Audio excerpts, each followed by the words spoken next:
Most people think they know where they belong until something happens that shatters it. Today, we're exploring the belonging pillar of self-esteem. And at the end, we'll share the most powerful exercise we use with clients to rebuild it after loss or rejection. So what really belonging means? More than just fitting in, it's being accepted for who you are, for your authentic self. And the difference between I fit here because I'm like them and I belong here because they accept me as I am. Oh my God, that is huge because it makes all the difference between I'm trying to fit in or I'm myself and I'm in because I am myself. How many times we're in a group and we want to be accepted and we please them. We try to fit, we accommodate, and we change our true self. It's almost like putting a mask. How many times we are kind of at networking and we're happy and peppy, and then we're at home with family and we're kind of a little bit lower but still loving and not sure, and then we're with friends and it's kind of, okay, which happiness level should I put in my face right now? And the biggest thing we've realized with the trauma or any big event that happened in their life, in someone's life, is we protect ourselves. So we have the fear of rejection, of being bullied or feel different, and we are hiding from our true self. So why does this matter? Because belonging protects against loneliness and shame. And nobody wants to feel lonely. Nobody wants to be isolated. And nobody wants to feel bad or ashamed when they're with others. Because belonging, it fuels emotional resilience and confidence. I'm myself. And that helps with the self-worth at the same time in the self-esteem. Without it, we often seek unhealthy relationship just to avoid isolation. Those kind of relationships that we repeat again and again that always ended bad? Yeah, absolutely. The signs to see a weak sense of belonging, it's constantly adjusting yourself, constantly try to please others, or avoiding others, avoiding groups, staying on the sidelines.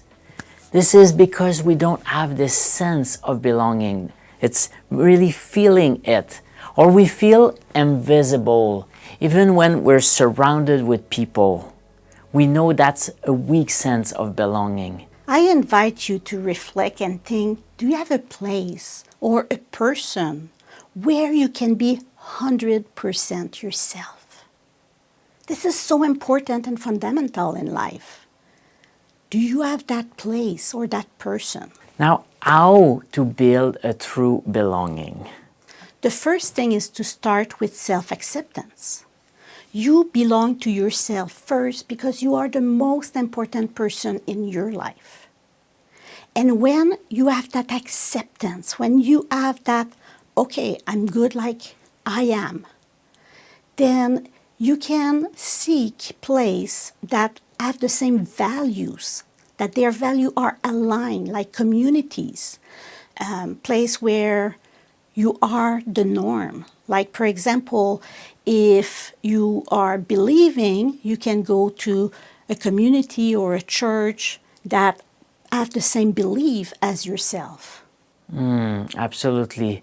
And when we want to get that deeper relationship, one of the things is vulnerability. Stop having that mask, that brick wall, and protect from everything. Don't talk through from your core, from yourself. And it doesn't mean put out all your weakness or all your trauma. That's not what it means. It means on some level, being vulnerable means sharing your heart, sharing the truth with the space.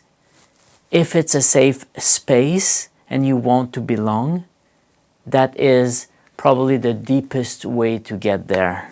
Yeah, and when we are not feeling that connection, that belonging, it feels awkward in the relationship. So these room that I will call the wrong room, where you're feeling awkward or that don't share the same value, or you need to put that mask on how you behave and what you say, okay? Those places where you have that feeling that you have to shrink to be accepted. Release them, let them go. Go see somewhere else to find people that have the same value as yourself. Yeah, absolutely. We're not saying to quit everything. We're just saying find some place you can belong.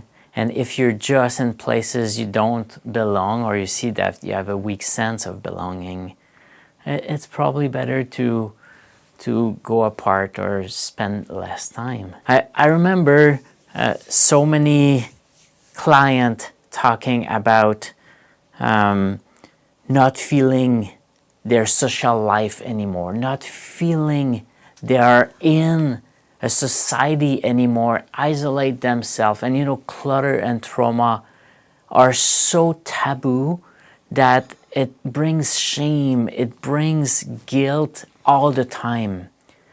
And the first thing is to find that small circle, like we have with our group.